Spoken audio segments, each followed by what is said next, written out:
नमस्कार दोस्तों, मैं हूं सूरज। एक बार फिर से स्वागत है आपके ही अपने यूट्यूब चैनल हिंदी विद सूरज में। तो दोस्तों, मैं फिर से हाजिर हूं नए 20 प्रश्नों के साथ। उम्मीद करता हूं ये प्रश्न भी आपको काफ़ी अच्छे लगेंगे। तो आपने ये वीडियो पूरी देखनी है ताकि आप कोई भी प्रश्न मिस ना करो, क्योंकि कोई भी प्रश्न इसमें हल्का नहीं है। सारे प्रश्न अच्छे लेवल के हैं जो हमें अमूमन परीक्षाओं में देखने को मिलते रहते हैं। तो ज़्यादा समय नहीं लेते, चलते हैं प्रश्नों की तरफ, क्योंकि हमें प्रश्नों की पूरी डिटेल्सिंग करनी होती है, सारे विकल्पों को चेक करना होता है और सारे विकल्पों को हम ढंग से देख कर ही करते हैं। तो अगला प्रश्न आ रहा है मगही। पहला प्रश्न क्या है, देखो, मगही किस भाषा की बोली है। तो दोस्तों, सबसे पहले बोली जानने से पहले आपको अपभ्रंश बता देता हूँ। तो दोस्तों, सबसे पहले देखो, थोड़ा सा साइड कर लेते हैं इसको। तो यहाँ पे देख लेता हूँ, मैं लिख देता हूँ सौर सैनी अपभ्रंश। सबसे पहले आप याद रखेंगे सौर सैनी अपभ्रंश को, फिर याद रखेंगे आप अर्ध मागधी को, अर्ध मागधी को, फिर आप याद रखेंगे मागधी को, जो सबसे ज़्यादा पूछी जाती है, फिर हो गई, है ना। अब इधर देखेंगे, ये हो गया मैन, ठीक है। इसके बाद खस भी आती है कुमाऊनी गढ़ वाली, लेकिन सबसे ज़्यादा जो पूछता है इनसे सौर सैनी अपभ्रंश, अर्ध मागधी और मागधी। तो याद रखना, अर्ध मागधी आधी पूरी, पूरी हिंदी, ठीक है, आधी पूरी, पूरी हिंदी, ऐसे याद कर लेना। और मागधी अपभ्रंश में आता है असमिया, बंगला, बिहारी, उड़िया। सौर सैनी में क्या आती है, पश्चिमी हिंदी, पश्चिमी हिंदी के साथ आप बोल सकते हैं राजस्थानी और गुजराती, ठीक है दोस्तों।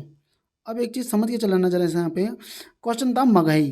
तो याद रखना, जो अर्धमागधी आधी पूरी पूर्वी हिंदी में इसका कोड होता है ABC।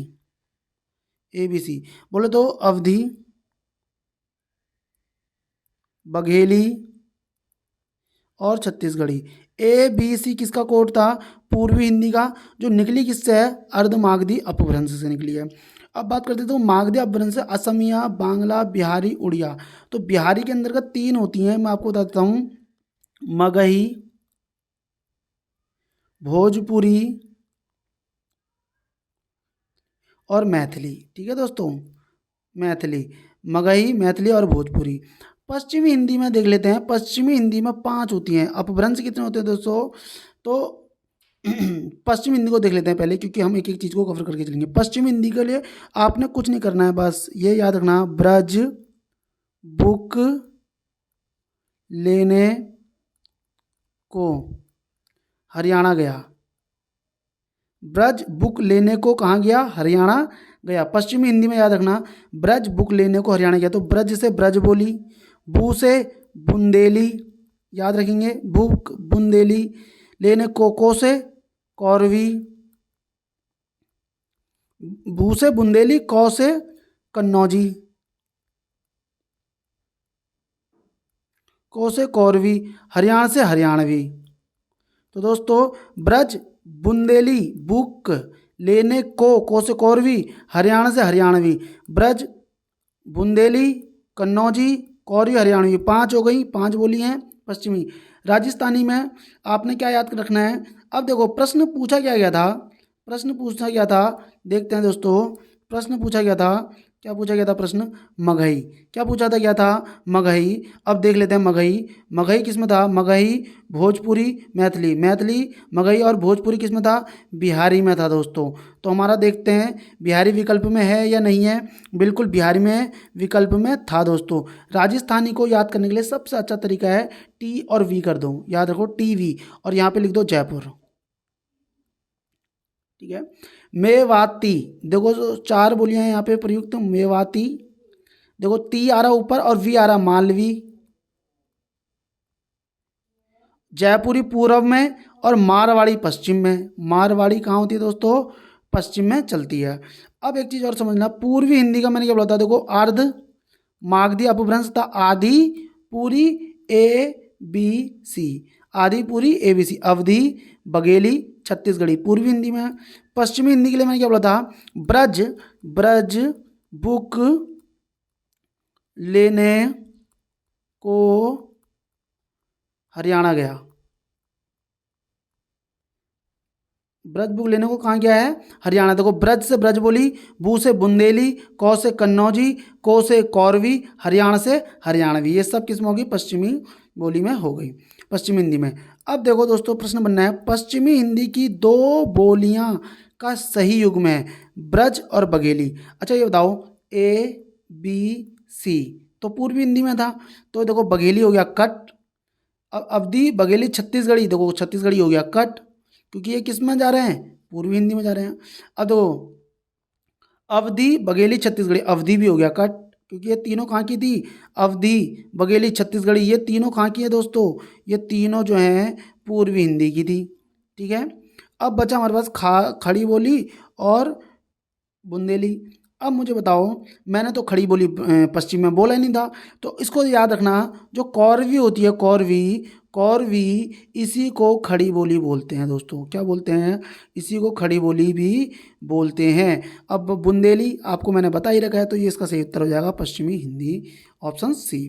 अगला प्रश्न आ रहा है, तीसरा प्रश्न आ रहा है, निम्नांकित में से बताइए कि नवीन विकसित ध्वनियाँ कौन सी हैं। नवीन विकसित ध्वनियाँ कौन सी है, उ, बड़ा उ, ख और ग, श, ए, ओ। तो दोस्तों ये अच्छा प्रश्न आया है, तो इसका सही उत्तर क्या होने वाला है, ख और ग, ये कैसी हैं, नवीन विकसित ध्वनियाँ हैं। ठीक है दोस्तों, श और श हमें पता है ऊष्म संघर्षी व्यंजन होते हैं, और ऊष्म संघर्षी व्यंजन क्या होते हैं दोस्तों, वीडियो में बने रहेंगे, वीडियो आपने छोड़नी नहीं है, काफ़ी सारी डिटेल आपको मिलेंगी दोस्तों। ऊष्मीय व्यंजन देखो, ऊष्मीय व्यंजन के होते हैं जो चार होते हैं आपके, उसको आपने कैसे याद रखना है, ये क्या होते हैं, सभी अघोष होते हैं दोस्तों, अघोष होते हैं। साथ में क्या होते हैं, महाप्राण होते हैं। क्या होते हैं दोस्तों, महाप्राण होते हैं। लेकिन साथ में जो सौ ह होता है, ये सघोष महाप्राण होता है। आगे बढ़ते हैं, चौथा प्रश्न आ रहा है, कृष्ण भक्ति में ऐसा बहुत कुछ है जो नित्य और निमित्तिक सांप्रदायिक कामों से संबंधित है। कृष्ण भक्ति में ऐसा बहुत कुछ है जो नित्य और निमित्तिक सांप्रदायिक कामों से संबंधित है। तो क्या है, नैमित्तिक, नैमित्तिक, निमित्तिक और निमित्तक। तो इसका सही उत्तर क्या होने वाला है दोस्तों, इसका सही उत्तर क्या हो जाएगा बताइए, मैं इसको छोटा कर देता हूँ पहले, बिल्कुल इसका सही उत्तर हो जाएगा आपका नैमित्तिक। बिल्कुल, क्या बोल रहा है, कामों से संबंधित, सांप्रदायिक कामों से संबंधित है नैमित्तिक। अगले प्रश्न की तरफ बढ़ते हैं, प्रश्न संख्या आ रही है पांचवी। पांचवी प्रश्न क्या बोल रहा है, व्यर्थ शब्द में किन वर्णों की संधि हुई है। क्या बोल रहा है, देखो व्यर्थ। अब मुझे बताएंगे, जब य और व के पहले आधा वर्ण आ जाए तो ये कौन सी संधि होती है, तो ये यण संधि होती है। सबसे पहले तो समझ लो ये, ठीक है, यण संधि। अब य जो बनता है वो कैसे बनता है, ई प्लस ओ से बनता है दोस्तों। यण कैसे बनता है, य कैसे बनता है, ई प्लस ओ से बनता है। या कैसे बनेगा, ई प्लस आ से बनेगा। तो ये बोल रहा है कि किससे बना है, बड़ी E plus O, E plus O, E plus O या ई प्लस ओ। तो दोस्तों उसका सही विकल्प क्या हो जाएगा, ऑप्शन सी। अगर आपको डिटेल्स अच्छी लग रही है तो प्लीज़ वीडियो को लाइक करेंगे, ठीक है, और नहीं आ रही है, नहीं लगती अच्छी तो भी कोई बात नहीं, बट वीडियो देखिए, यकीनन मैं दिल से कह सकता हूँ आपको कि आपको काफ़ी कुछ सीखने को मिलेगा दोस्तों। छठा प्रश्न की तरफ बढ़ते हैं, कौन सा उपसर्ग आचार शब्द से, ठीक है, आचार शब्द से पूर्व लगने पर उसका अर्थ जुल्म, जुल्म हो जाता है। तो अति, दुर, अन, निर। दोस्तों क्या होगा, अति, दुर, अन और निर, क्या लगने से उसका अर्थ क्या हो जाएगा, जुल्म हो जाएगा। तो अब मुझे बताएंगे दोस्तों क्या बनेगा शब्द, अति, दुर, अन और निर। तो दोस्तों इसमें सही क्या होने वाला है, अति। हालांकि आपको दुराचार भी लग रहा होगा इसमें, देखो तो ये नहीं होगा, क्योंकि दुर हमेशा ऐसे लिखा जाता है, हलंत वाला होता है अधिकतर। अब एक चीज़ समझना, देखो इसमें क्या है, अति प्लस आचार।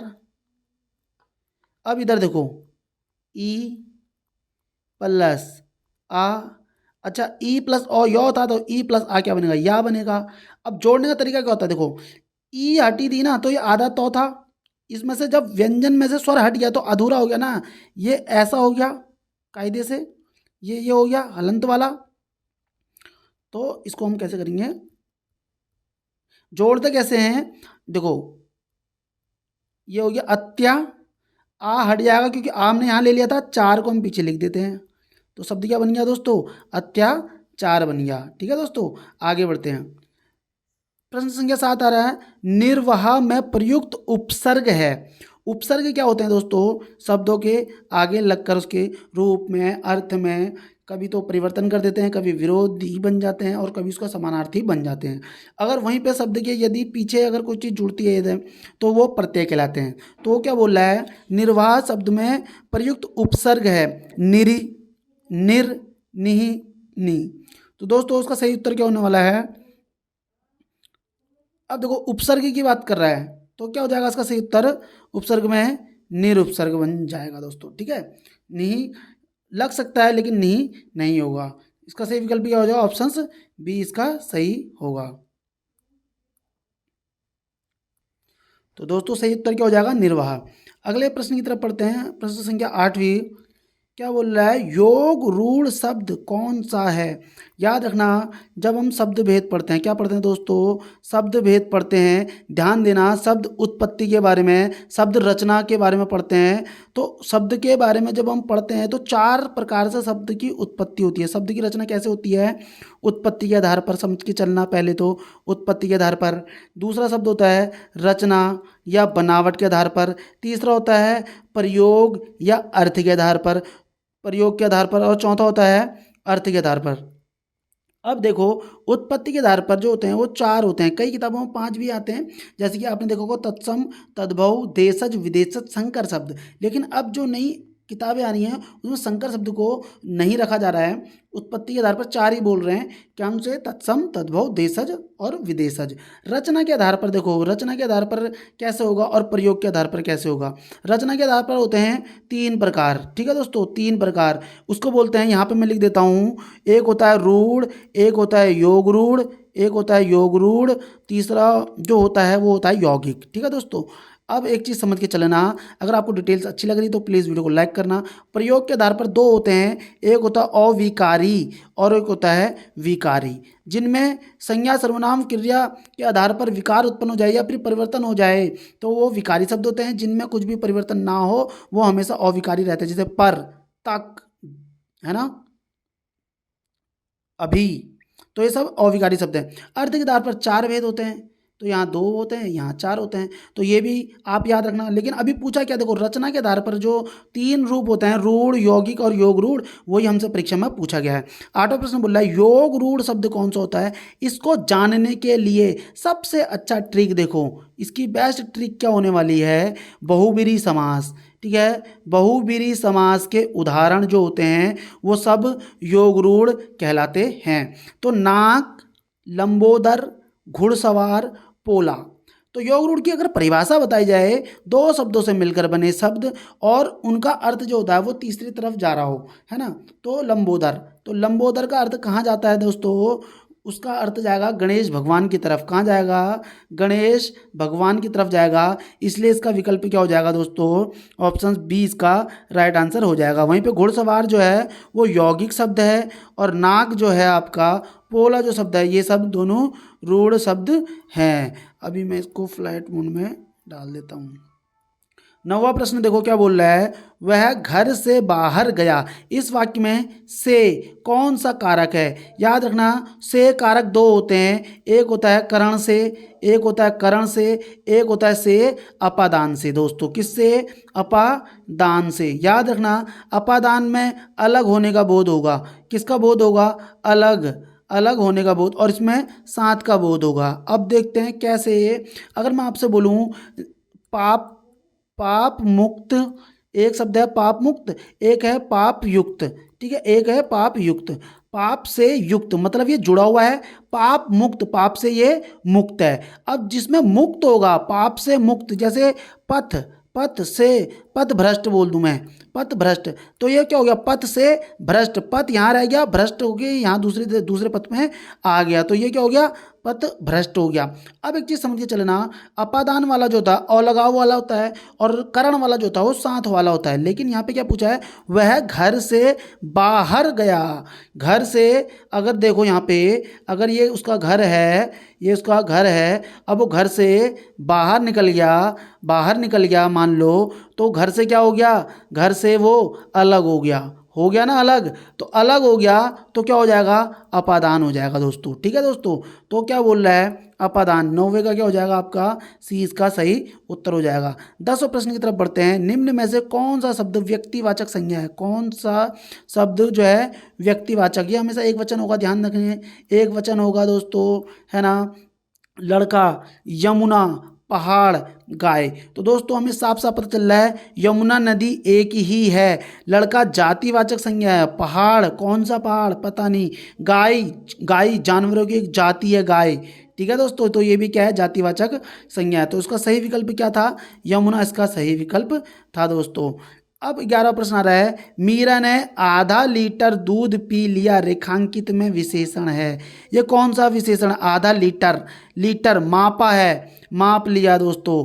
ठीक है, याद रखना, संख्यावाचक विशेषण, गुणवाचक विशेषण, सार्वनामिक विशेषण, परिमाणवाचक विशेषण।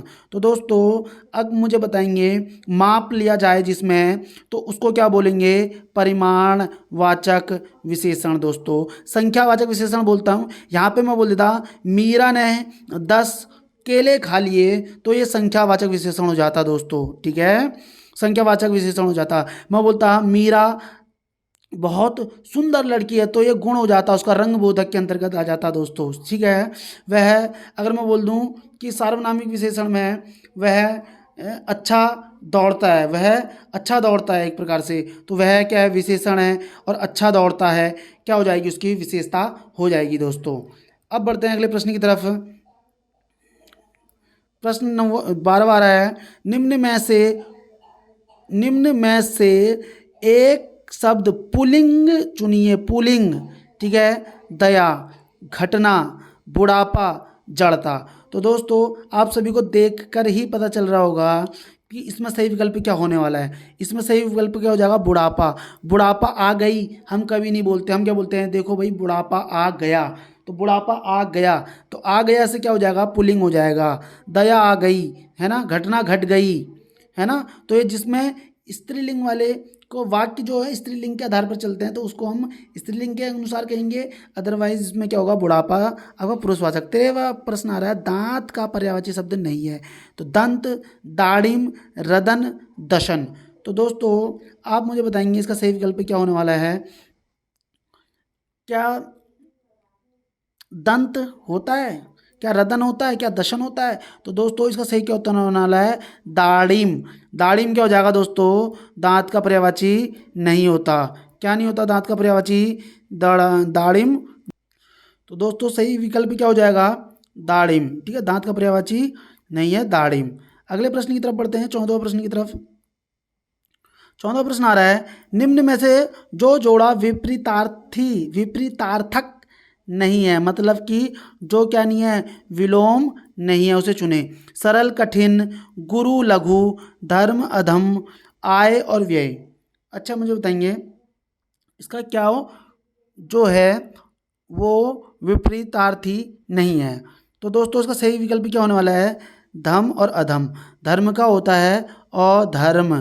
ठीक है दोस्तों, इसमें सिर्फ लिखा हुआ है अधम। अब आ रहा 15वां प्रश्न, वह स्त्री जिसे पति ने त्याग दिया, वह स्त्री जिसे पति ने त्याग दिया, परकिया, बांझ, कुलटा, परित्यक्ता। तो दोस्तों इसका सही उत्तर क्या होने वाला है, इसका सही उत्तर हो जाएगा विकल्प डी, परित्यक्ता, परित्यक्ता। ठीक है दोस्तों।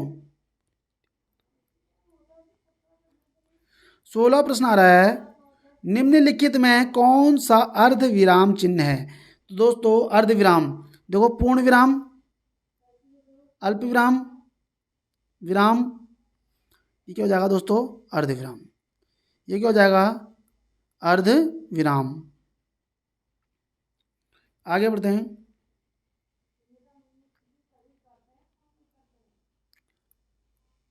17वां प्रश्न, वह कौन सा व्यक्ति है जिसने जवाहरलाल नेहरू, क्या बोल रहा है, उसने जवाहरलाल नेहरू का नाम, वह कौन सा व्यक्ति है जिसने जवाहरलाल नेहरू का नाम ना सुना हो। संयुक्त वाक्य, मिश्र वाक्य, सरल वाक्य, इनमें से कोई नहीं। तो दोस्तों वह कौन सा व्यक्ति है जिसने जवाहरलाल नेहरू का नाम ना सुना हो, ये कैसा वाक्य होने वाला है। तो दोस्तों ये कैसा वाक्य है, संयुक्त वाक्य है दोस्तों। अगले प्रश्न की तरफ बढ़ते हैं। 18वां प्रश्न, पट पीत मानहु तड़ित रुचि सूचि नौमी जनक सुतावर में कौन सा अलंकार है। पट पीत मानहु तड़ित रुचि सूचि नौमी जनक सुतावर में कौन सा अलंकार है। उदाहरण, उत्प्रेक्षा, रूपक, उपमा। तो दोस्तों इसका सही विकल्प क्या होने वाला है, उदाहरण अलंकार होने वाला है। ठीक है दोस्तों, उदाहरण नहीं होगा इसमें, माफ़ी चाहूँगा मैं, इसमें मुझे उदाहरण लगा, इसमें उदाहरण नहीं होना चाहिए। तो दोस्तों इसमें अलंकार होगा उपमा अलंकार। मैं थोड़ा सा कहीं और चले गया था, तो इसका क्या हो जाएगा, उपमा अलंकार होगा दोस्तों।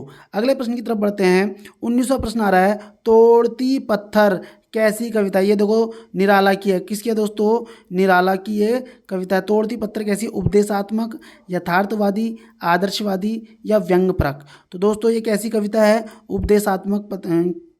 उपदेशात्मक ये है। अगर तोड़ती पत्थर आ जाए तो ये भी किस में है दोस्तों, ये आपका ये आपकी किस में होगी, अनामिका में आएगी, अनामिका संग्रह में ये शामिल है दोस्तों। ठीक है, वो भी भाग 2 में, किस में, भाग 2 में ये शामिल होगी। अगला प्रश्न आ रहा है और आज का अंतिम प्रश्न है, एक डॉक्टर द्वारा दूसरे डॉक्टर को लिखित औपचारिक पत्र में कैसे संबोधन का प्रयोग किया जाएगा। मिस्टर, मिस, प्रिय, डॉक्टर, महोदय या महोदया। तो दोस्तों इसका सही विकल्प होने वाला है क्या, वो क्या लिख के भेजेंगे, प्रिय। ठीक है दोस्तों, किसका संबोधन किया जाएगा, प्रिय का संबोधन किया जाएगा। उम्मीद करता हूँ आज के प्रश्न आपको अच्छे लगे होंगे। अगर आज के प्रश्न आपको अच्छे लगे हैं तो प्लीज़ वीडियो को लाइक करेंगे, चैनल को सब्सक्राइब करेंगे और करेंगे प्यारा सा कमेंट। मिलते हैं नेक्स्ट वीडियो में, थैंक यू।